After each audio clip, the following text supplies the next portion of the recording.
Kanye West is spreading a Christianity that is telling you that the way to your liberation is through Donald Trump. He's telling you that the way to your freedom is through the Republican Party.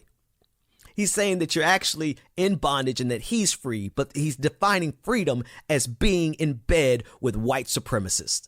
The very specific type of religion that Kanye West has openly embraced is a religion of white supremacy, because he is asking you, no, he is downright telling you that the route to freedom for you is through the slave master.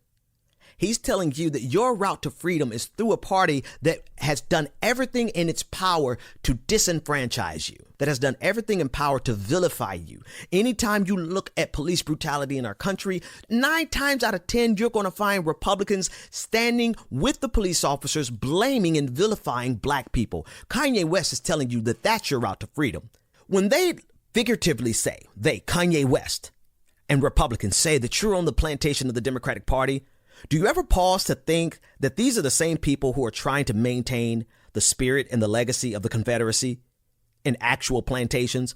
So they are figuratively irritating you by saying you're on the Democratic plantation, while they are literally trying to protect monuments to white supremacy, including actual plantations where white folks still go to get married because they think it's romantic. And this is what Kanye West is selling you.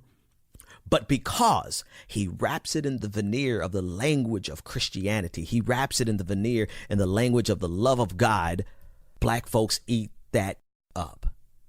Now, there's a level of accountability that has to take place, because if we know, and we do know, that religion has been used as a tool to manipulate us, to control us, to keep us literally in bondage, while telling us to be set free from the bondage of sin, the same slave masters were keeping us in literal physical bondage. If we know that religion has been used by wealthy people in order to accumulate wealth in the here and now, while keeping you from ever questioning while you live in poverty all the way until the time that you're dead. If we know that, then how the hell do we allow Kanye West to come into our churches, but the message that he's delivering is one of oppression to white supremacist Christianity?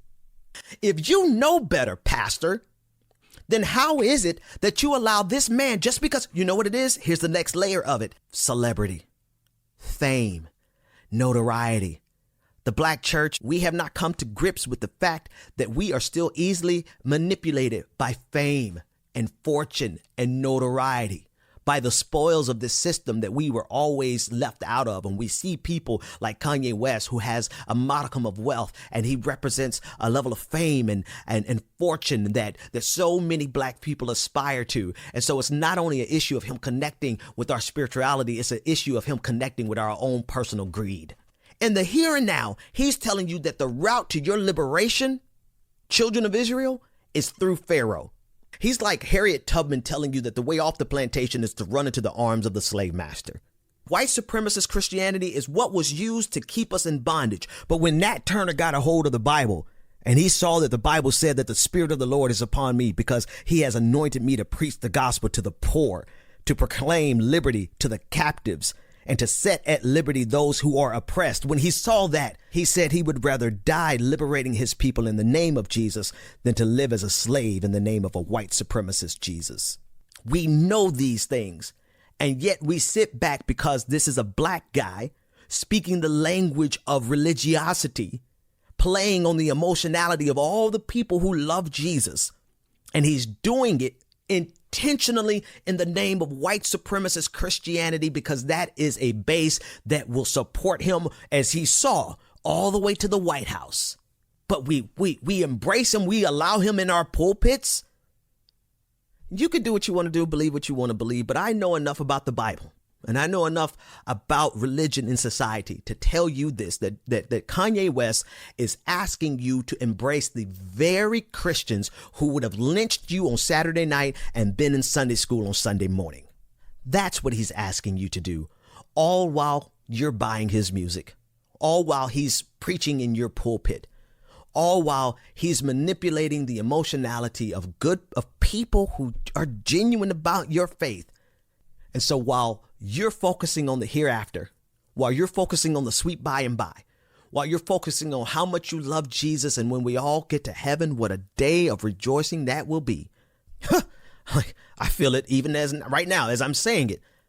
They know so long as they can keep you focused on the hereafter, then they can use religion as a tool to accumulate wealth and power in the here and now.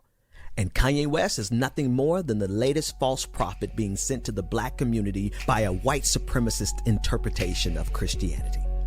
And that's all I've got to say about that.